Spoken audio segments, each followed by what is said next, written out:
폭설 속 폐교 그가 아빠일 줄은 몰랐다. 오늘 이야기 중간에 끊기면 아쉬워요. 구독, 좋아요로 저장해 두시고 편하게 감상하세요. 시작합니다. 최미정은 새벽 5시 반이면 눈을 뜹니다. 알람 소리가 울리기 전에 이미 몸이 깨어나 있죠. 39회를 살아오면서 몸에 밴 습관입니다. 침대에서 일어나 커튼을 열면 아직 어둠이 깔린 도시가 보입니다. 거리는 조용하고 가로등만이 희미하게 불을 밝히고 있습니다. 세면대 앞에 서서 찬물로 얼굴을 씻습니다. 거울 속 자신을 보면 언제나 똑같은 생각이 듭니다. 오늘도 버텨야지. 화장은 하지 않습니다. 택배 일을 하는데 화장이 무슨 소용이겠습니까? 간단히 머리를 묶고 작업복을 입습니다. 낡았지만 깨끗하게 빨아놓은 옷입니다. 부엌으로 가서 밥을 합니다. 어젯밤 미리 씻어둔 쌀이 전기밥솥에 담겨 있습니다. 스위치를 누르고 냉장고에서 김치와 계란을 꺼냅니다. 계란 2개를 후라이로 부쳐 간단하게 아침을 먹습니다. TV는 켜지 않습니다. 뉴스를 봐도 좋은 소식은 없으니까요. 그저 조용히 밥을 먹고 설거지를 하고 가방을 챙깁니다. 최미정의 삶은 늘 이렇게 반복됩니다. 새벽에 일어나고 혼자 밥을 먹고 일을 나가고 저녁이 되면 돌아옵니다. 친구라고 부를 사람도 없고 가족도 없습니다. IMF 때 아버지의 공장이 부도가 났습니다. 밤새 술을 마시던 아버지의 모습이 아직도 기억납니다. 미안하다, 미정아. 아빠가 무능해서 이렇게 됐다. 그 말을 남기고 아버지는 집을 나갔습니다. 다시는 돌아오지 않았습니다. 어머니는 그 충격을 이기지 못하고 병을 얻었습니다. 암이었습니다. 병원비를 마련하느라 미정은 고등학교를 중퇴하고 일을 시작했습니다. 공장에서, 식당에서, 편의점에서 일했습니다. 하지만 어머니는 결국 세상을 떠났습니다. 20살이 되기도 전에 미정은 완전히 혼자가 되었습니다. 그 이후 인생은 늘 혼자 버티는 구조였습니다. 누구도 믿지 않았고 누구에게도 기대지 않았습니다. 기대하면 실망하게 되니까요. 그래서 미정은 기대 안 합니다. 사람들과 깊게 관계 맺지도 않습니다. 그저 일하고 돈 벌고 하루하루 살아갑니다. 택배 터미널로 향하는 차 안에서 라디오를 켭니다. 90년대 트로트가 흘러나옵니다. 요즘 젊은 사람들 힘들지? DJ의 목소리가 묘하게 위로가 됩니다. 미정은 말수가 적습니다. 동료들과도 필요한 말만 합니다. 웬만한 일엔 감정을 드러내지 않습니다. 화를 내거나 슬퍼하거나 기뻐하는 모습을 보이지 않습니다. 그게 편합니다. 감정을 드러내면 상처받으니까요. 터미널에 도착하면 오늘 배송할 물건들이 쌓여 있습니다. 크고 작은 박스들, 무거운 짐들. 미정은 익숙한 손놀림으로 차에 짐을 싣습니다. 허리가 아프지만 내색하지 않습니다. 이 정도 통증은 익숙합니다. 그날도 평소처럼 배송 목록을 확인합니다. 도심 지역, 아파트 단지, 그리고 산골 마을. 산골 배송이 잡혔습니다. 산골은 늘 까다롭습니다. 길이 좁고 겨울에는 눈이 많이 내립니다. 하지만 미정은 거부하지 않습니다. 일은 일이니까요. 하늘을 올려다봅니다. 구름이 잔뜩 끼어 있습니다. 날씨 예보에서 폭설이 온다고 했습니다. 오늘은 빨리 끝내야겠네. 미정은 엔진을 켜고 출발합니다. 도심 배송을 먼저 끝내고 오후에 산골로 향할 계획입니다. 배송을 하면서도 미정의 표정은 변하지 않습니다. 손님들이 고생하세요라고 말해도 그저 고개만 끄덕입니다. 감사하다는 말도 하지 않습니다. 그게 일이니까요. 감정을 섞을 필요가 없습니다. 점심시간이 되어도 미정은 제대로 먹지 않습니다. 편의점에서 산 삼각김밥 하나로 배를 채웁니다. 차 안에서 혼자 먹습니다. 밖은 점점 추워지고 눈발이 날리기 시작합니다. 빨리 끝내야겠다. 미정은 서둘러 남은 배송을 마무리합니다. 오후 3시 드디어 산골로 향합니다. 눈이 유난히 많이 내리고 있습니다. 와이퍼를 최대로 올려도 앞이 잘 보이지 않습니다. 도로는 하얗게 덮여 있고 차들이 서행하고 있습니다. 미정은 핸들을 꽉 쥐고 천천히 운전합니다. 산길로 접어듭니다. 여기부터는 차가 거의 없습니다. 길은 더 좁아지고 경사가 심해집니다. 눈은 계속 내립니다. 미정은 집중합니다. 한 번의 실수도 용납되지 않는 길입니다. 오늘은 정말 운이 없네. 미정은 속으로 중얼거립니다. 하지만 포기하지 않습니다. 포기하는 건 미정의 사전에 없습니다. 그저 앞으로 나아갈 뿐입니다. 눈보라가 거세지고 시야가 더 흐려집니다.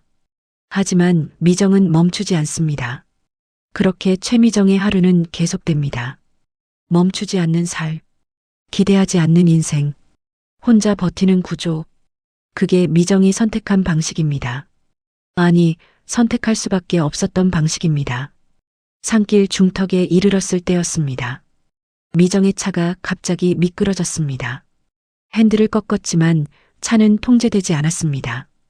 브레이크를 밟았습니다. 차가 천천히 멈췄습니다. 심장이 빠르게 뛰었습니다. 숨을 크게 들이마시고 내쉬었습니다. 앞을 보니 길이 막혀 있었습니다. 눈사태였습니다. 하얀 눈덩이들이 산에서 쏟아져 내려와 도로를 완전히 덮었습니다. 앞으로 갈 수 없었습니다. 미정은 후진을 시도했습니다. 하지만 뒤쪽 길도 이미 결빙되어 있었습니다. 바퀴가 헛돌았습니다. 차는 움직이지 않았습니다. 아, 오늘은 정말 재수 없네. 미정은 한숨을 쉬었습니다. 휴대폰을 꺼내 구조 요청을 하려 했습니다. 하지만 화면에는 신호 없음이라는 표시만 떴습니다. 몇 번을 시도해봤지만 소용없었습니다. 산속 깊은 곳이라 전파가 닿지 않았습니다. 차 안에 갇혔습니다. 앞도 막히고 뒤도 막히고 연락도 안 되고. 미정은 창밖을 바라봤습니다. 눈은 계속 내리고 있었습니다. 바람이 거세게 불었습니다. 차가 흔들렸습니다. 기온은 점점 떨어지고 있었습니다. 어쩌지? 미정은 생각했습니다. 히터를 계속 켜두면 연료가 떨어질 것입니다. 히터를 끄면 추위에 얼어 죽을 것입니다.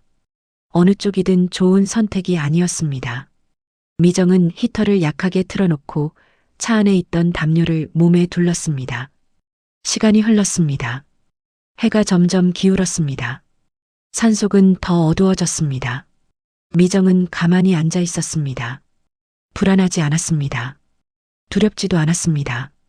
그저 담담했습니다. 이렇게 끝날 수도 있겠네. 그런 생각이 들었습니다. 하지만 체념도 아니었습니다. 그저 현실을 받아들이는 것뿐이었습니다. 그때였습니다.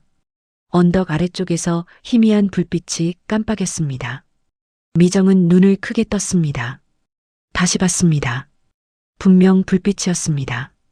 어둠 속에서 작은 빛이 보였습니다. 폐교 운동장 쪽이었습니다. 이런 날 저기에 사람이 있다고? 미정은 의아했습니다. 이 산골에는 사람이 거의 살지 않습니다. 특히 폐교는 몇 년 전에 문을 닫았습니다. 아무도 없는 곳입니다. 그런데 불빛이 보입니다. 누군가 있다는 뜻입니다. 미정은 망설였습니다. 차에서 내려야 할까요?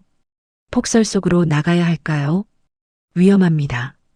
길을 잃을 수도 있습니다. 더 큰 사고가 날 수도 있습니다.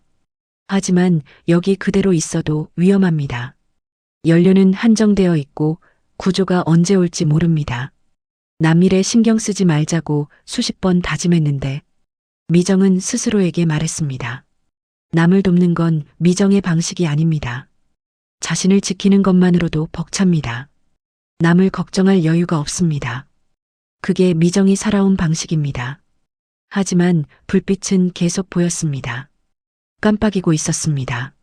마치 신호 같았습니다. 도와달라는 신호? 아니면 착각일까요? 그냥 폐교에 남아있던 전등일까요? 미정은 알 수 없었습니다. 결국 미정은 차문을 열었습니다. 찬바람이 얼굴을 때렸습니다. 눈발이 눈을 찔렀습니다. 미정은 두꺼운 외투를 단단히 여미고 손전등을 들었습니다. 차에서 내렸습니다. 발을 내딛는 순간 무릎까지 눈에 빠졌습니다. 눈이 정말 많이 쌓였습니다. 한 걸음 한 걸음 내딛기가 힘들었습니다. 하지만 미정은 멈추지 않았습니다. 폐교 쪽으로 천천히 걸어갔습니다. 바람이 거셌습니다. 몸이 휘청거렸습니다. 손전등 빛이 흔들렸습니다.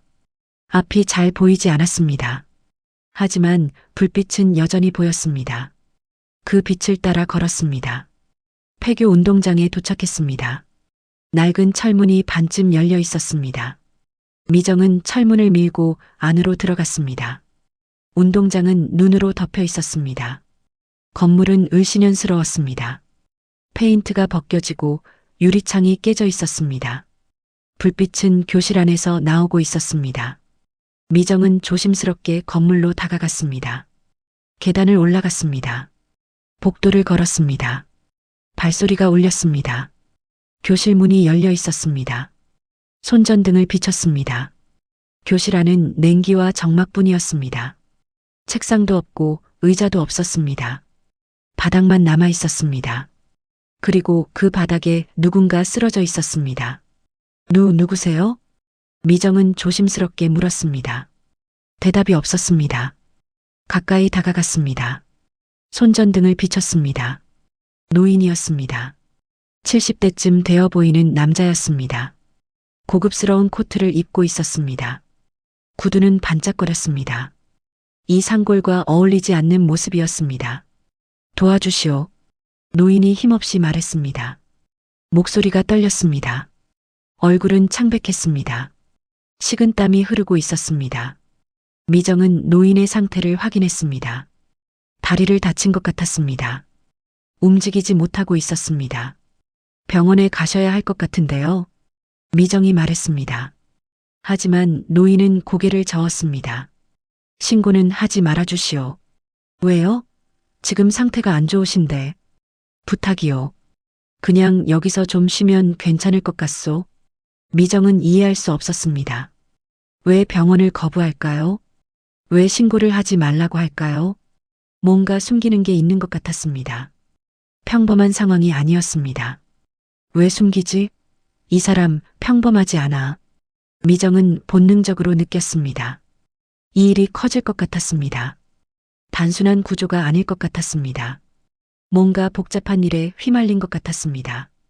그 선택이 일상을 무너뜨릴 줄은 그때는 미정도 몰랐습니다. 미정은 노인을 그냥 둘 수 없었습니다. 밖은 폭설이 계속되고 있었고 기온은 영하로 떨어지고 있었습니다. 이대로 두면 노인은 얼어 죽을 것입니다. 미정 자신도 마찬가지였습니다. 차로 돌아갈 수도 없는 상황이었습니다. 일단 여기서 밤을 보내야 할 것 같네요. 미정은 담담하게 말했습니다. 노인은 고개를 끄덕였습니다. 말을 아꼈습니다. 통증이 심한 듯 표정이 일그러져 있었습니다. 미정은 교실을 둘러봤습니다. 난방이 되지 않았습니다. 전기도 끊긴 지 오래였습니다. 아까 본 불빛은 노인이 들고 있던 손전등이었습니다. 움직일 수 있으세요? 다리가 아파서 잘 못 움직이겠소. 미정은 노인을 부축해서 벽 쪽으로 옮겼습니다. 바닥은 차가웠지만 벽에 기대면 조금은 나을 것 같았습니다. 노인은 신음을 참으며 자리에 앉았습니다. 미정은 자신이 입고 있던 외투를 벗어 노인에게 덮어줬습니다. 괜찮소? 당신이 더 추울 텐데. 저는 괜찮아요. 움직일 수 있으니까요. 미정은 교실을 나가 복도를 살폈습니다. 다른 교실들도 비슷한 상태였습니다. 텅 비어 있고 차가웠습니다. 하지만 한 교실에서 오래된 책상 몇 개를 발견했습니다. 부서진 나무 조각들도 있었습니다. 미정은 그것들을 모았습니다. 운동장 구석에 있던 창고도 확인했습니다. 문이 잠겨 있었지만 녹슨 자물쇠는 쉽게 부러졌습니다. 안에는 낡은 청소 도구들과 몇 개의 양동이가 있었습니다. 그리고 오래된 석유 난로 하나가 있었습니다. 기름은 없었지만 난로는 쓸만해 보였습니다. 미정은 난로를 교실로 가져왔습니다. 그리고 나무 조각들을 모아 불을 피울 준비를 했습니다. 라이터는 항상 가방에 넣고 다녔습니다. 담배를 피우지는 않지만 비상시를 위해 가지고 있었습니다. 나무에 불을 붙였습니다. 처음에는 연기만 났습니다. 하지만 곧 작은 불꽃이 살아났습니다. 불길이 커졌습니다. 따뜻한 기운이 퍼졌습니다. 교실이 조금씩 밝아졌습니다. 고맙소. 노인이 말했습니다. 미정은 대답하지 않았습니다. 그저 불을 지켰습니다. 나무가 다 타지 않도록 조절했습니다. 밤새 불을 유지해야 했습니다. 시간이 흘렀습니다. 밖은 여전히 눈보라가 몰아쳤습니다. 창문으로 하얀 눈발만 보였습니다. 세상과 단절된 느낌이었습니다. 둘만 남은 것 같았습니다. 왜 이런 곳에 계셨어요? 미정이 물었습니다. 궁금하지 않았지만 침묵이 너무 길었습니다. 노인은 잠시 망설이다 대답했습니다. 잠시 쉬다 사고가 났소. 쉬다가요? 이런 폐교에서요? 옛날에 이 학교를 다녔소. 오랜만에 와봤지. 노인의 목소리에는 그리움이 묻어 있었습니다.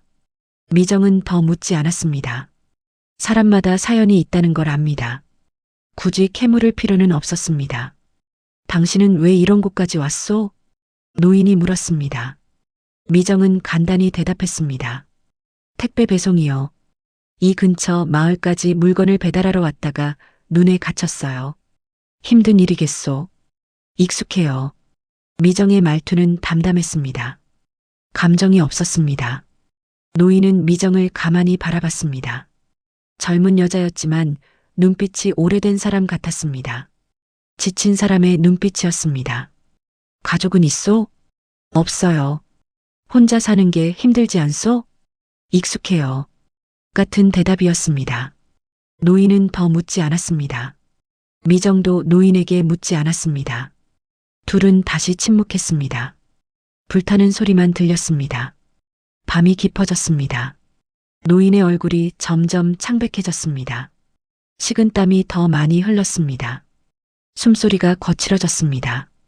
미정은 노인의 상태가 악화되고 있다는 걸 알았습니다. 정말 병원에 안 가셔도 돼요? 안 돼요. 절대 신고하지 마시오. 노인의 목소리에 절박함이 묻어났습니다. 미정은 이해할 수 없었습니다. 왜 이렇게까지 거부하는 걸까요? 무엇을 숨기는 걸까요? 최소한 이유는 알아야 하지 않을까요? 당신 목숨이 위험할 수도 있어요. 알 필요 없소. 그냥 부탁이요. 노인은 고집스러웠습니다. 미정은 한숨을 쉬었습니다. 어쩔 수 없었습니다. 강제로 신고할 수도 없었습니다. 휴대폰도 터지지 않았고요. 노인이 움찔했습니다. 통증이 더 심해진 것 같았습니다. 미정은 노인의 다리를 확인했습니다. 바지를 걷어 올렸습니다. 발목이 심하게 부어 있었습니다. 골절일 수도 있었습니다. 움직이지 마세요. 더 악화될 수 있어요. 미정은 창고에서 가져온 천으로 노인의 다리를 고정했습니다. 응급처치였습니다. 제대로 된 치료는 아니었지만 없는 것보다는 나았습니다. 고맙소, 정말 고맙소. 노인이 말했습니다. 미정은 고개를 끄덕였습니다. 말없이 불을 다시 지폈습니다. 나무가 거의 다 탔습니다. 새로운 나무를 넣었습니다. 불길이 다시 살아났습니다. 노인은 외투 안쪽 주머니를 더듬었습니다. 무언가를 꺼내려는 듯 했습니다. 하지만 손에 힘이 없었습니다. 미정은 보고만 있었습니다. 도와주지 않았습니다. 노인의 사생활을 침범하고 싶지 않았습니다. 결국 노인은 손을 내렸습니다. 눈을 감았습니다. 쉬는 것 같았습니다. 미정도 벽에 기댔습니다. 피곤했습니다. 하지만 잠들 수 없었습니다. 불을 지켜야 했습니다. 창밖을 봤습니다. 눈은 여전히 내리고 있었습니다. 언제 그칠지 알 수 없었습니다. 미정은 생각했습니다. 이 사람 평범하지 않아. 뭔가 큰 일에 휘말린 것 같아. 하지만 미정은 깊이 생각하지 않았습니다. 내일이 되면 눈이 그칠 것입니다. 그러면 구조를 요청할 수 있을 것입니다. 노인과는 그때 헤어지면 됩니다. 다시 만날 일도 없을 것입니다. 그렇게 믿었습니다. 하지만 운명은 다른 계획을 가지고 있었습니다. 밤이 더 깊어졌습니다. 불빛만이 교실을 밝히고 있었습니다. 미정은 여전히 깨어 있었습니다. 노인은 눈을 감고 있었지만 편안해 보이지 않았습니다. 이마에는 땀이 맺혀 있었고 가끔 신음소리를 냈습니다. 미정은 노인을 지켜봤습니다. 통증이 심해 보였습니다. 이대로 두면 안 될 것 같았습니다. 하지만 할 수 있는 게 없었습니다. 약도 없고 병원도 갈 수 없었습니다. 그저 불을 지피고 따뜻하게 해주는 것밖에 할 수 없었습니다. 노인이 갑자기 몸을 떨었습니다. 오한이 오는 것 같았습니다. 미정은 노인에게 가까이 다가갔습니다. 이마를 짚어봤습니다. 뜨거웠습니다. 열이 있었습니다. 열이 나시네요. 미정이 말했습니다. 노인은 대답하지 않았습니다. 눈을 뜨지도 않았습니다. 의식이 흐려지는 것 같았습니다. 미정은 당황했습니다. 이런 상황을 어떻게 해야 할지 몰랐습니다. 창고에서 가져온 양동이에 눈을 담아왔습니다. 눈을 녹여 물을 만들었습니다. 그리고 천을 적셔 노인의 이마에 얹었습니다. 열을 내려야 했습니다. 할 수 있는 건 그것뿐이었습니다. 노인의 외투가 젖어 있었습니다. 눈에 젖은 것 같았습니다. 젖은 옷을 입고 있으면 체온이 떨어집니다. 미정은 노인의 외투를 벗기기로 했습니다. 조심스럽게 단추를 풀었습니다. 노인은 여전히 눈을 감고 있었습니다. 외투를 벗기는 순간 안쪽 주머니에서 무언가 떨어졌습니다. 바닥에 떨어진 것은 지갑이었습니다. 가죽으로 만든 고급 지갑이었습니다. 미정은 지갑을 주워들었습니다. 노인에게 돌려주려다가 멈췄습니다. 지갑이 열려 있었습니다. 안에 신분증이 보였습니다. 미정은 무심코 신분증을 봤습니다. 그리고 굳어버렸습니다. 신분증의 이름, 윤강석? 그 이름을 미정은 알고 있었습니다. TV에서 수없이 봤던 이름입니다. 신문에서 수없이 읽었던 이름입니다. 재벌 회장, 대기업 총수, IMF 구조조정의 상징. 미정의 손이 떨렸습니다. 신분증을 다시 봤습니다. 사진도 확인했습니다. 맞았습니다. 눈앞에 쓰러져 있는 이 노인이 윤강석이었습니다. 이 사람이 윤강석? 미정은 중얼거렸습니다. 믿기지 않았습니다. 하지만 분명했습니다. 신분증은 거짓말을 하지 않았습니다. 기억이 떠올랐습니다. 1990년대 말 IMF 외환위기. 수많은 기업이 무너졌습니다. 수많은 사람이 일자리를 잃었습니다. 아버지의 공장도 그때 부도가 났습니다. 아버지는 협력업체를 운영했습니다. 대기업의 부품을 납품하는 작은 공장이었습니다. 그 대기업이 윤강석의 회사였습니다. 구조조정 과정에서 협력업체들을 정리했습니다. 납품 계약을 일방적으로 끊었습니다. 미지급금도 주지 않았습니다. 아버지의 공장은 견디지 못하고 망했습니다. 이 사람 때문에 아버지 공장도 망했는데 미정의 목소리가 떨렸습니다. 분노가 치밀어 올랐습니다. 오래전 일이었지만 상처는 여전했습니다. 어머니를 잃은 것도 혼자가 된 것도 모두 그때부터 시작됐습니다. 노인이 눈을 떴습니다. 미정을 봤습니다. 미정이 지갑을 들고 있는 것을 봤습니다. 노인은 알았습니다. 자신의 정체가 드러났다는 것을 알아버렸구려. 노인의 목소리는 힘이 없었습니다. 미정은 지갑을 던져버렸습니다. 바닥에 떨어진 지갑에서 카드들이 쏟아졌습니다. 왜 말 안 하셨어요? 그래서 숨기려 했소. 노인은 담담하게 말했습니다. 변명하지 않았습니다. 미안하다고도 하지 않았습니다. 그저 사실을 말했을 뿐입니다. 미정은 웃었습니다. 비웃음이었습니다. 운명의 장난 같았습니다. 수많은 사람 중에 하필 이 사람을 구하게 되다니. 자신의 인생을 망친 사람을 구하게 되다니. 저 알아요. 당신이 누군지, 당신이 뭘 했는지 알고 있었소. 우리 아버지 공장도 당신 회사 때문에 망했어요. 어머니도 그 충격으로 돌아가셨고요. 노인은 고개를 숙였습니다. 대답하지 않았습니다. 할 말이 없는 것 같았습니다. 미정은 주먹을 쥐었습니다. 분노가 폭발할 것 같았습니다. 하지만 참았습니다. 화를 내봤자 소용없다는 걸 알았습니다. 과거는 바뀌지 않습니다. 왜 여기 있어요? 당신 같은 사람이 왜 이런 곳에 혼자 있어요? 도망치고 있었소. 뭐에서요? 모든 것에서요. 노인의 대답은 모호했습니다. 미정은 이해할 수 없었습니다. 모든 걸 가진 사람이 무엇을 도망치겠습니까? 당신 가족은요? 비서는요? 운전기사는요? 아무에게도 말하지 않고 나왔소. 왜요?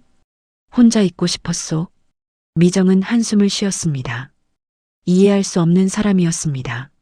모든 걸 가지고도 불행한 사람, 모든 걸 누리면서도 도망치는 사람, 구조자와 피해자의 관계가 뒤바뀌는 순간이었습니다. 미정은 구조자였지만 동시에 피해자였습니다. 노인은 피해자였지만 동시에 가해자였습니다. 미정은 노인을 바라봤습니다. 노인도 미정을 바라봤습니다. 둘 사이에 긴 침묵이 흘렀습니다. 불타는 소리만 들렸습니다. 그냥 두고 갈까요? 미정이 말했습니다. 진심이었습니다. 이 사람을 구할 이유가 없었습니다. 오히려 복수할 이유가 있었습니다. 그래도 괜찮소? 노인은 담담하게 대답했습니다. 살려달라고 하지 않았습니다. 애원하지도 않았습니다. 그저 받아들이는 것 같았습니다. 미정은 일어났습니다. 교실 밖으로 나갔습니다. 복도에 섰습니다. 창밖을 봤습니다. 눈은 여전히 내리고 있었습니다. 어떻게 해야 하지? 미정은 혼란스러웠습니다. 이성은 떠나라고 말했습니다. 하지만 양심은 남으라고 말했습니다. 미정은 선택해야 했습니다. 그 선택이 모든 것을 바꿀 것이라는 걸 아직은 몰랐습니다. 미정은 복도에 한참 서 있었습니다. 찬바람이 깨진 유리창으로 들어왔습니다. 몸이 떨렸습니다. 추위 때문인지 분노 때문인지 알 수 없었습니다. 왜 내가 이 사람을 구해야 하지? 미정은 스스로에게 물었습니다. 대답은 없었습니다. 이 사람은 미정의 인생을 망친 사람입니다. 직접적이진 않아도 간접적으로는 분명했습니다. 윤강석의 회사가 협력업체를 벌였고 아버지의 공장이 망했고 어머니가 세상을 떠났습니다.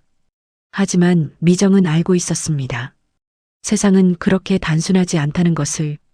IMF는 한 사람의 잘못이 아니었습니다. 수많은 요인이 복합적으로 작용한 결과였습니다. 윤강석도 살아남기 위해 선택했을 뿐입니다. 그래도 용서할 수 없어. 미정은 주먹을 쥐었습니다. 하지만 동시에 알았습니다. 용서하지 않는다고 해서 노인을 죽게 둘 수는 없다는 것을. 그건 미정의 방식이 아니었습니다. 미정은 교실로 돌아갔습니다. 노인은 여전히 벽에 기대어 있었습니다. 눈을 감고 있었습니다. 숨소리가 고르지 않았습니다. 아직 안 가셨구려. 노인이 눈을 뜨며 말했습니다. 미정은 대답하지 않았습니다. 불 앞에 앉았습니다. 나무를 더 넣었습니다. 불길이 커졌습니다. 왜 안 가시오? 노인이 물었습니다. 미정은 한참을 침묵하다 대답했습니다. 당신을 살려서 따지려고요. 노인은 희미하게 웃었습니다. 쓸쓸한 웃음이었습니다. 그것도 이유가 되겠지. 둘은 다시 침묵했습니다. 시간이 흘렀습니다. 노인의 상태가 더 나빠졌습니다. 열이 더 올랐습니다. 숨소리가 거칠어졌습니다. 미정은 계속 이마에 찬 물수건을 올려줬습니다. 새벽 2시쯤 되었을 때였습니다.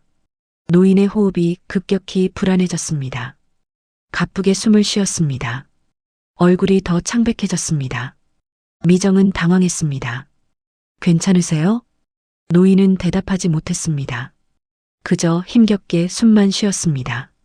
손으로 가슴을 움켜쥐었습니다. 심장에 문제가 있는 것 같았습니다. 지금 어디가 아프세요? 미정이 다급하게 물었습니다. 노인은 힘없이 외투를 가리켰습니다. 미정은 외투 주머니를 뒤졌습니다. 약통이 있었습니다. 심장약이었습니다. 이거요? 노인이 고개를 끄덕였습니다. 미정은 서둘러 약을 꺼냈습니다. 물을 먹였습니다. 노인은 힘겹게 약을 삼켰습니다. 몇 분이 지나자 숨소리가 조금 안정됐습니다. 하지만 여전히 힘들어 보였습니다. 미정은 노인을 지켜봤습니다. 죽을 수도 있겠다는 생각이 들었습니다. 이 폭설 속에서, 이 폐교에서 아무도 모르게 노인이 힘겹게 손을 움직였습니다. 외투 안쪽 주머니를 더듬었습니다. 무언가를 꺼내려 했습니다. 미정은 노인을 도왔습니다. 주머니에서 낡은 사진 한 장을 꺼냈습니다. 이걸 보여주고 싶었소? 노인이 떨리는 손으로 사진을 미정에게 건넸습니다. 미정은 사진을 받아들었습니다. 손전등을 비췄습니다. 사진 속에는 젊은 여자와 갓난아기가 있었습니다. 흑백 사진이었습니다. 오래된 사진 같았습니다. 여자는 아기를 안고 웃고 있었습니다. 행복해 보였습니다. 이 사람은 누구예요? 미정이 물었습니다. 노인은 눈을 감았습니다. 목소리가 떨렸습니다. 내 아내요. 그리고 내 딸이요. 가족이 있으셨네요. 있었소. 과거형이요. 노인의 목소리에 깊은 슬픔이 묻어났습니다. 미정은 사진을 자세히 봤습니다. 아기는 작았습니다. 갓 태어난 것 같았습니다. 이 아이를 40년째 찾고 있어. 노인의 말에 미정은 고개를 들었습니다. 40년째요? 아내가 아이를 데리고 집을 나갔소. 내가 잘못했소. 돈만 쫓았소. 가족을 돌보지 않았소. 노인은 힘겹게 말을 이어갔습니다. 아내는 나를 떠났소. 아이를 데리고 그 후로 찾았지만 찾을 수 없었소. 미정은 사진을 다시 봤습니다. 아기의 얼굴을 자세히 봤습니다. 그리고 아기의 팔목을 봤습니다. 작은 흉터가 보였습니다. 초승달 모양의 흉터였습니다. 미정은 굳어버렸습니다. 숨이 멎는 것 같았습니다. 천천히 자신의 왼쪽 팔목을 봤습니다. 거기에도 똑같은 흉터가 있었습니다. 초승달 모양, 태어났을 때부터 있었던 흉터. 이게 무슨... 미정의 목소리가 떨렸습니다. 손이 떨렸습니다. 사진이 바닥에 떨어졌습니다. 노인이 사진을 주워들었습니다. 사진을 쓰다듬었습니다. 그리고 미정을 봤습니다. 미정의 팔목을 봤습니다. 그 흉터. 노인의 눈이 커졌습니다. 믿을 수 없다는 표정이었습니다. 미정도 노인을 봤습니다. 둘의 시선이 마주쳤습니다. 말도 안 돼, 이건 너무 잔인해. 미정은 중얼거렸습니다. 고개를 저었습니다. 받아들일 수 없었습니다. 하지만 흉터는 거짓말을 하지 않았습니다. 혹시 당신이... 노인이 떨리는 목소리로 물었습니다. 미정은 뒤로 물러났습니다. 머리가 복잡했습니다. 심장이 빠르게 뛰었습니다. 아니에요. 우연이에요. 그냥 우연이라고요. 미정은 부정했습니다. 하지만 확신이 없었습니다. 어머니의 얼굴이 떠올랐습니다. 어머니는 아버지 얘기를 한 적이 없었습니다. 미정이 물어봐도 대답하지 않았습니다. 그저 없는 사람이라고만 했습니다. 그 순간 노인이 의식을 잃었습니다. 고개가 떨어졌습니다. 눈이 감겼습니다. 미정은 황급히 다가갔습니다. 일어나세요. 일어나요. 미정이 노인을 흔들었습니다. 하지만 반응이 없었습니다. 숨은 쉬고 있었지만 의식이 없었습니다. 창밖을 봤습니다. 눈보라는 더 거세졌습니다. 바람이 울부짖었습니다. 세상과 완전히 단절된 것 같았습니다. 미정은 바닥에 주저앉았습니다. 손으로 얼굴을 감쌌습니다. 눈물이 흘렀습니다. 왜 우는지 알 수 없었습니다. 분노인지 슬픔인지 혼란인지. 왜 하필 나였을까? 왜 하필 이 사람이었을까? 미정은 떨리는 손으로 자신의 팔목을 만졌습니다. 초승달 모양의 흉터. 평생 당연하게 여겼던 흉터. 그 흉터가 이렇게 큰 의미를 가질 줄은 몰랐습니다. 밤은 계속되었습니다. 불은 타고 있었습니다. 눈은 내리고 있었습니다. 그리고 진실은 천천히 드러나고 있었습니다. 밤은 끝없이 길었습니다. 미정은 잠들지 못했습니다. 노인을 계속 살폈습니다. 숨을 쉬는지 확인했습니다. 체온을 확인했습니다. 불이 꺼지지 않도록 나무를 계속 넣었습니다. 하지만 머릿속은 혼란스러웠습니다. 사진 속 아기의 흉터, 자신의 팔목에 있는 똑같은 흉터, 우연이라고 믿고 싶었습니다. 하지만 우연치고는 너무 정확했습니다. 미정은 자신의 과거를 떠올렸습니다. 어머니와 단둘이 살았습니다. 어머니는 식당에서 일했습니다. 아침부터 밤까지 일했습니다. 힘들었지만 불평하지 않았습니다. 미정을 키우기 위해서였습니다. 엄마, 우리 아빠는 어디 있어요? 어렸을 때 물었습니다. 어머니는 대답하지 않았습니다. 그저 미정을 안아줬습니다. 미정아, 엄마만 있으면 되지? 네, 엄마. 그 후로 미정은 아버지에 대해 묻지 않았습니다. 어머니가 힘들어하는 것을 알았으니까요. 그렇게 아버지는 존재하지 않는 사람이 되었습니다. 어머니가 돌아가시기 전 병상에서 말했습니다. 미정아, 미안해. 엄마가 너한테 해준 게 없네. 무슨 말씀이세요? 엄마가 다 해주셨잖아요. 내 아빠 얘기 해줘야 하는데. 괜찮아요, 엄마. 말 안 해줘도 돼요. 미정은 어머니를 말리지 않았습니다.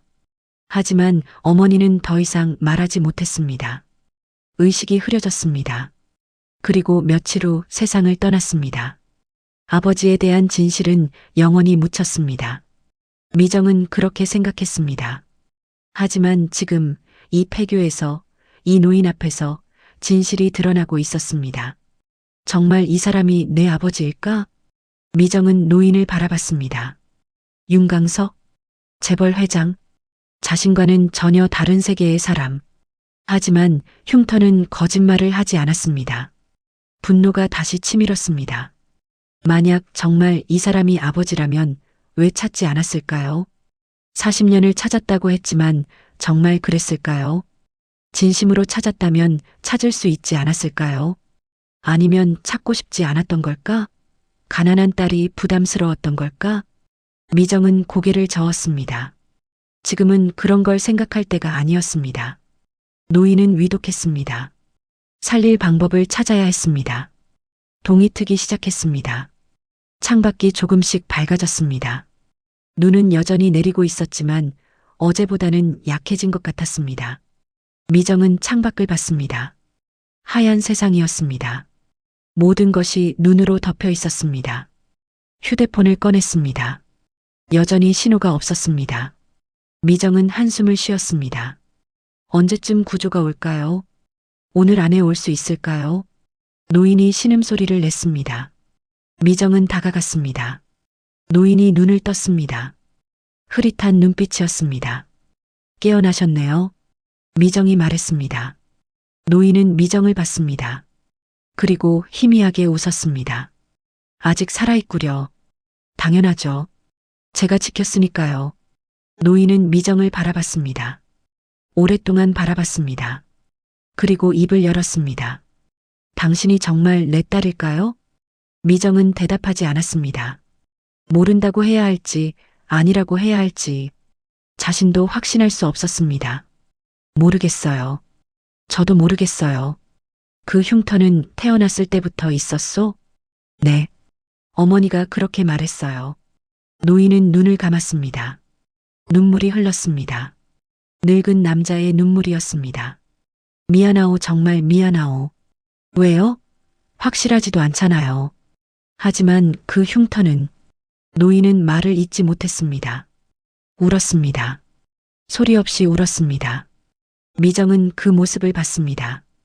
처음 보는 모습이었습니다. TV에서 본 윤강석은 강했습니다. 냉정했습니다. 하지만 지금 눈앞의 노인은 약했습니다. 슬펐습니다. 왜 그땐 돈이 사람보다 중요하다고 믿었소? 노인이 떨리는 목소리로 말했습니다. 회사를 키우는 게 가족을 지키는 거라고 생각했소. 돈을 벌면 모두가 행복할 거라고 믿었소. 그래서 가족을 잃었네요. 그렇도 모든 걸 얻으려다 가장 소중한 걸 잃었소. 미정은 눈물이 났습니다. 참으려 했지만 참을 수 없었습니다. 평생 궁금했던 아버지, 평생 원망했던 부재, 그 답이 여기 있었습니다. 엄마는 당신을 원망하지 않았어요. 미정이 말했습니다. 거짓말이었습니다. 어머니가 어떻게 생각했는지 모릅니다. 하지만 그렇게 말해주고 싶었습니다. 돌아가시기 전에 당신 얘기하려고 하셨어요.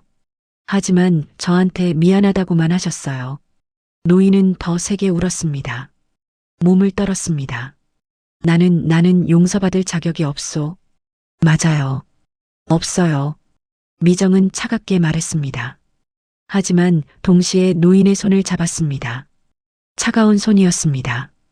미정의 손으로 감쌌습니다. 하지만 죽게 둘 수는 없어요. 왜 나를 살리려 하시오? 모르겠어요. 저도 모르겠어요. 미정은 정말 몰랐습니다. 왜 이 사람을 살리려 하는지, 증오해야 하는지, 용서해야 하는지, 이해해야 하는지, 모든 게 혼란스러웠습니다. 남 버려진 게 아니라 잃어버려진 거였구나. 미정은 중얼거렸습니다. 그 깨달음이 모든 것을 바꿨습니다. 평생 자신은 버려진 아이라고 생각했습니다. 원하지 않는 아이였다고 믿었습니다. 하지만 아니었습니다. 어머니는 미정을 데리고 떠났습니다. 지키기 위해서였습니다. 그리고 아버지는 찾았습니다. 40년 동안 만나지 못했지만 찾았습니다. 증오보다 먼저 이해가 스며들었습니다. 노인도 피해자였습니다. 잘못된 선택의 피해자, 자신의 어리석음의 피해자.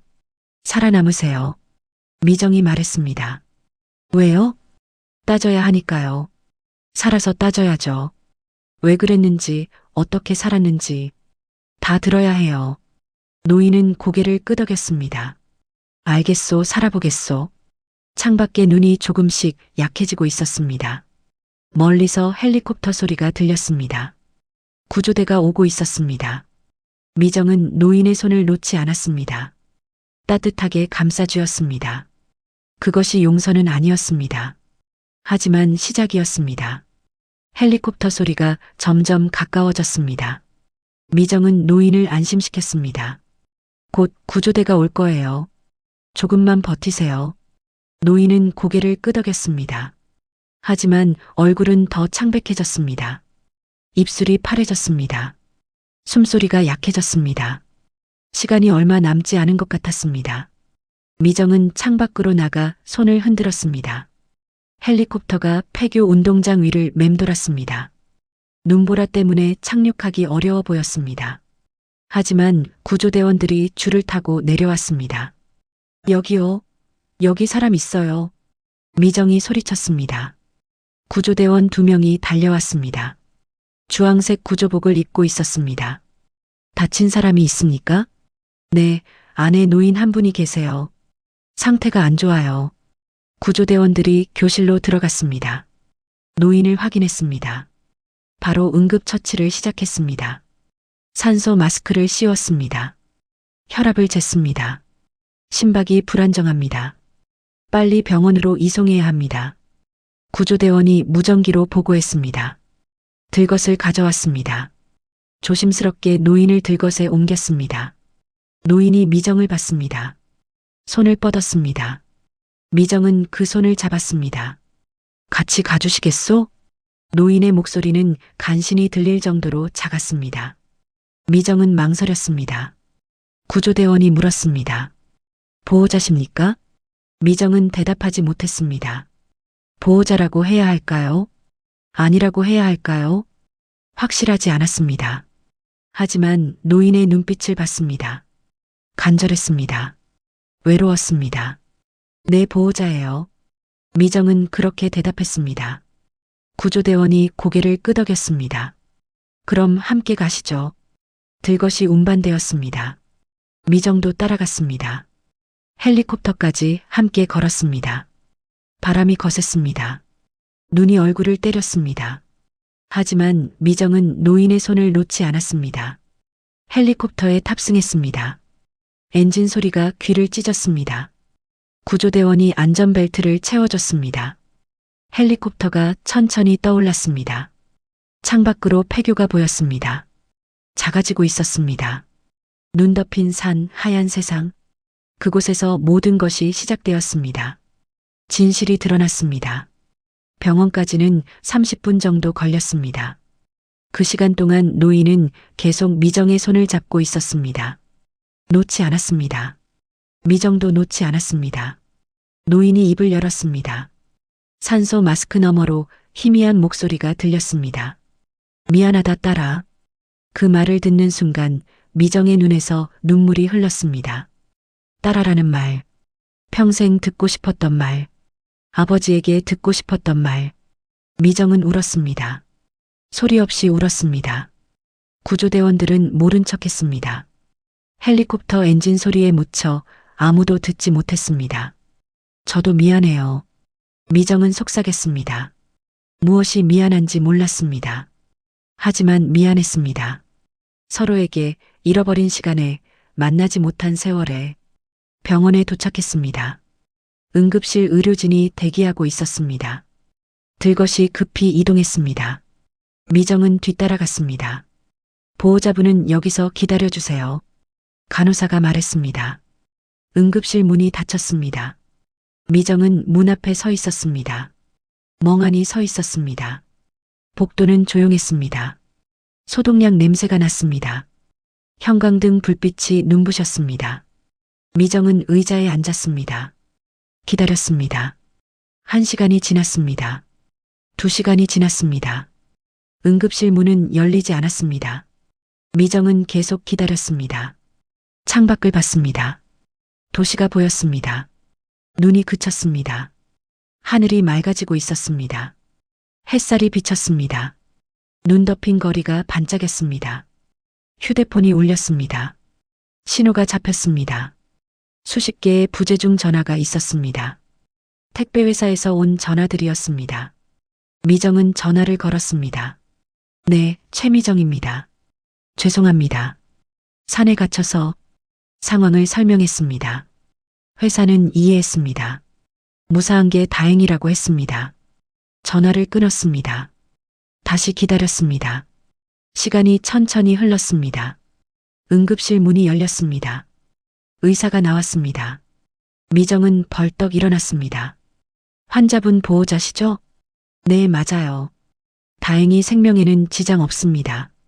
골절과 저체온증, 그리고 심장에 무리가 왔지만 안정되었습니다. 미정은 안도의 한숨을 쉬었습니다. 살았습니다. 노인이 살았습니다. 면회 가능한가요? 지금은 안정을 취하고 계십니다. 조금 후에 중환자실로 옮길 예정입니다.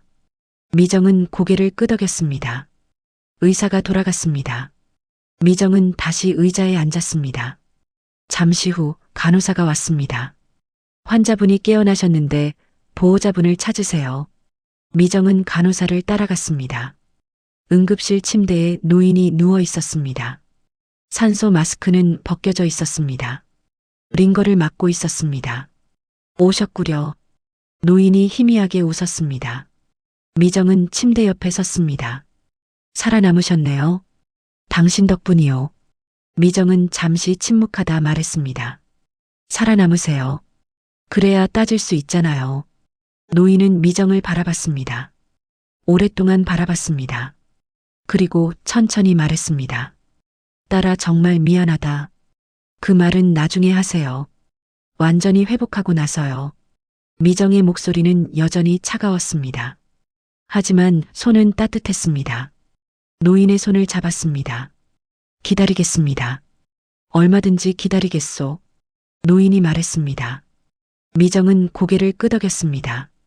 그것은 용서가 아니었습니다. 화해도 아니었습니다. 하지만 선택이었습니다. 미정이 선택한 길이었습니다. 증오보다는 이해를, 복수보다는 치유를 선택한 것이었습니다.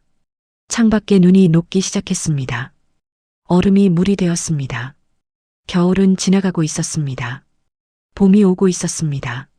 미정은 노인의 손을 잡은 채 창밖을 바라봤습니다. 폭설은 끝났습니다. 길은 다시 열리고 있었습니다. 몇 달이 흘렀습니다. 봄이 왔고 여름이 지나갔습니다. 계절이 바뀌었습니다.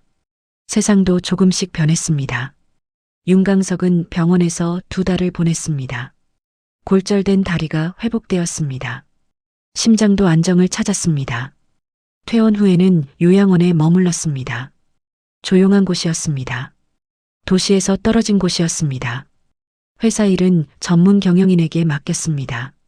더 이상 회장직을 고집하지 않았습니다. 명예회장으로 물러났습니다. 이사회는 놀랐지만 받아들였습니다. 윤강석의 시대는 끝나고 있었습니다. 재산 정리도 시작했습니다. 큰 저택을 팔았습니다. 필요 없는 부동산을 처분했습니다. 그 돈으로 재단을 만들었습니다. IMF 때 피해를 입은 중소기업인들을 돕는 재단이었습니다. 너무 늦은 보상이었지만 하지 않는 것보다는 나았습니다. 미정은 여전히 택배 일을 했습니다. 매일 새벽에 일어났습니다. 트럭을 몰았습니다. 물건을 배달했습니다.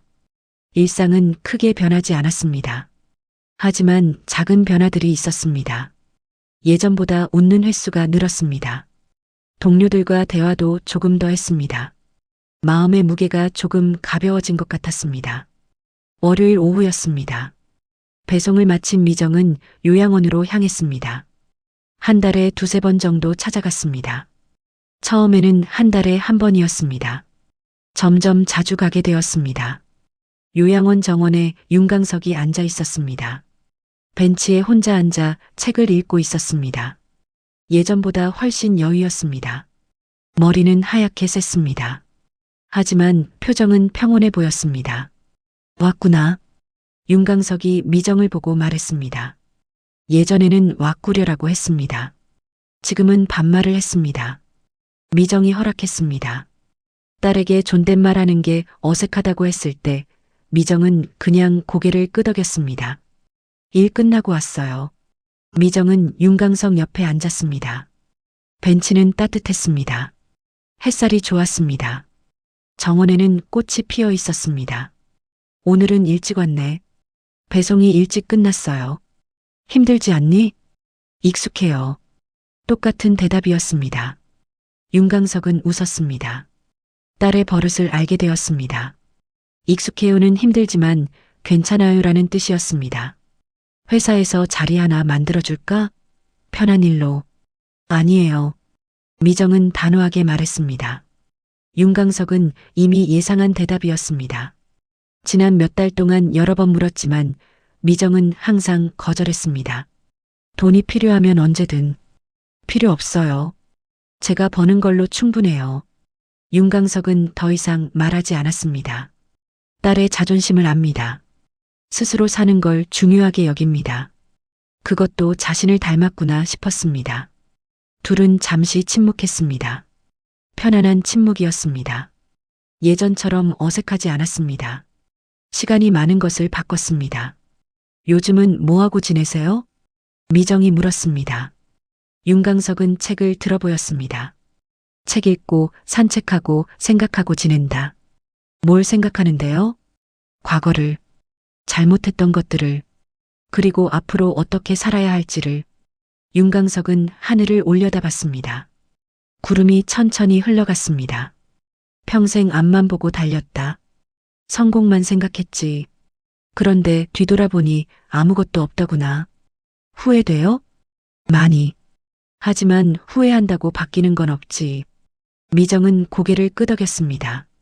과거는 바뀌지 않습니다. 후회해도 미안해해도 다만 받아들이고 앞으로 나아갈 뿐입니다. 엄마 얘기 좀 해줄래요? 미정이 물었습니다. 윤강석은 잠시 망설이다 천천히 입을 열었습니다. 어머니는 따뜻한 사람이었다. 항상 웃었지. 나보다 훨씬 좋은 사람이었어. 왜 떠났어요? 내가 돈만 쫓았으니까. 집에 없었으니까. 가족보다 회사가 중요했으니까. 윤강석의 목소리가 떨렸습니다. 어머니가 떠날 때 말했어. 당신은 사람을 사랑할 줄 모른다고. 맞는 말이었어. 미정은 아무 말도 하지 않았습니다. 그저 들었습니다. 어머니를 찾으려 했지만 찾을 수 없었어. 의도적으로 숨은 것 같았어. 나한테서 멀리 떨어지고 싶었겠지. 엄마는 행복했어요. 미정이 말했습니다. 힘들었지만 저 때문에 행복했대요. 저를 키우는 게 엄마의 기쁨이었대요. 윤강석은 눈물을 흘렸습니다. 소리 없이 울었습니다. 미정은 윤강석의 어깨에 손을 얹었습니다. 처음으로 먼저 손을 내밀었습니다. 아직은 아빠라고 부르긴 어색해요. 미정이 말했습니다. 윤강석은 고개를 끄덕였습니다. 괜찮다. 기다리겠다. 평생이라도. 평생까진 아니고 조금만요. 미정은 작게 웃었습니다. 윤강석도 웃었습니다. 둘은 함께 웃었습니다. 처음으로 함께 웃었습니다. 해가 기울기 시작했습니다. 석양이 정원을 물들였습니다. 아름다운 풍경이었습니다. 이제 갈게요. 다음 주에 또 올게요. 미정이 일어났습니다. 윤강석도 일어났습니다. 조심히 가거라. 네. 미정은 돌아서서 걸어갔습니다. 몇 걸음 가다 멈췄습니다. 뒤돌아봤습니다. 윤강석이 손을 흔들고 있었습니다. 미정도 손을 흔들었습니다. 요양원을 나와 차에 탔습니다. 엔진을 켰습니다. 라디오에서 트로트가 흘러나왔습니다. 미정은 볼륨을 높였습니다. 흥얼거리며 운전했습니다. 창밖으로 산이 보였습니다. 그 폐교가 있던 산이었습니다. 눈은 다 녹았습니다. 푸른 나무들이 자라고 있었습니다. 생명이 돌아왔습니다. 미정은 생각했습니다. 인생은 늦게라도 다시 이어질 수 있구나. 폭설은 끝났습니다. 길은 다시 열렸습니다. 미정과 윤강석 사이에도 길이 생겼습니다. 아직은 좁고 험한 길이었습니다. 하지만 걸을 수 있는 길이었습니다. 미정은 앞을 봤습니다. 도로가 펼쳐져 있었습니다. 신호등이 파란불로 바뀌었습니다. 미정은 엑셀을 밟았습니다. 앞으로 나아갔습니다. 새로운 시작이었습니다. 늦은 시작이었지만 시작이었습니다. 그것으로 충분했습니다. 하늘은 맑았습니다. 구름 한 점 없었습니다. 미정은 웃으며 운전했습니다. 집으로 향했습니다. 내일 또 일어나야 했습니다. 새벽 5시 반에. 하지만 이제는 혼자가 아니었습니다. 어딘가에 자신을 기다리는 사람이 있었습니다. 자신을 생각하는 사람이 있었습니다. 그것만으로도 세상은 조금 따뜻해졌습니다. 끝까지 함께 해주셔서 감사합니다. 구독과 좋아요, 그리고 댓글까지 남겨주시면 다음 이야기는 더 강하게 돌아옵니다. 여러분의 한 줄 기다릴게요.